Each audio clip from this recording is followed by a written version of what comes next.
देवभूमि उत्तराखंड।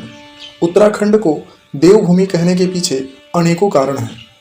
आज हम भारत की दूसरी सबसे सर्वोच्च पर्वत शिखर के बारे में जानेंगे, जो उत्तराखंड के चमोली जिले में है, जिसे हम नंदा देवी के नाम से जानते हैं।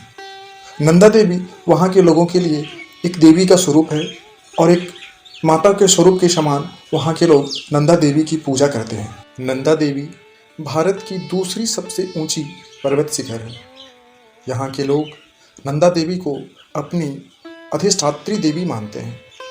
लोक कथाओं में नंदा देवी को हिमालय की पुत्री यानी माता पार्वती माना गया है। यहाँ देवी माँ की विशेष पूजा अर्चना की जाती है। यहाँ नंदा देवी मेले का आयोजन भी किया जाता है। नंदा देवी में प्रत्येक 12 वर्षों में एक विशेष धार्मिक यात्रा की आयोजन की जाती है, जिसकी शुरुआत आदि शंकराचार्य जी ने की थी।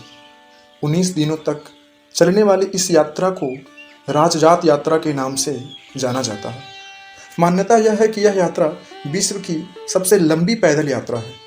इस यात्रा को गढ़वाल और कुमाऊं के सांस्कृतिक मिलन का भी प्रतीक माना जाता है। लगभग 7,800 मीटर से भी ज़्यादा ऊंचाई पर स्थित नंदा देवी पर्वत की विनाशकारी रूप को भी लोगों ने देखा है। कुछ महीनों पहले नंदा देवी पर्वत के ग्लेशियर का एक भाग टूट गया था, जिसके फलस्वरूप अलकनंदा नदी पर स्थित ऋषिगंगा बांध पूरे तरीके से टूट गया। आसपास के इलाके में बाढ़ जैसे माहौल की स्थिति उत्पन्न हो गई थी। कई लोग इसमें लापता भी हो गए।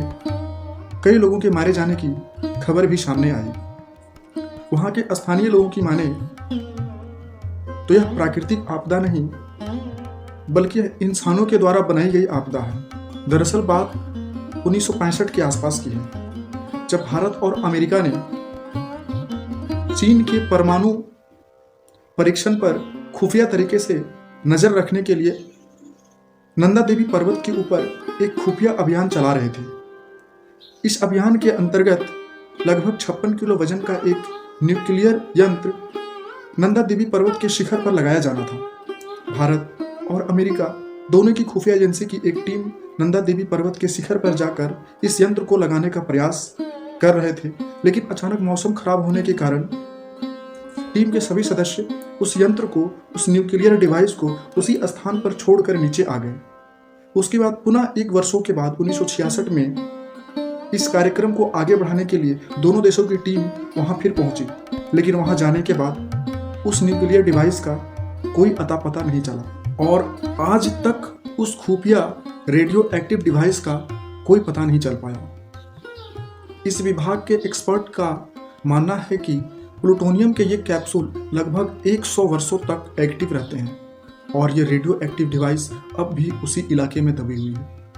इस बड़ी आपदा के पीछे इसका भी कारण हो सकता है। इसी प्रकार के अनेकों प्रकृति से जुड़े सुंदर वीडियोस के लिए हमारे चैनल को सब्सक्राइब करें। तब तक के लिए धन्यवाद। जय हिंद।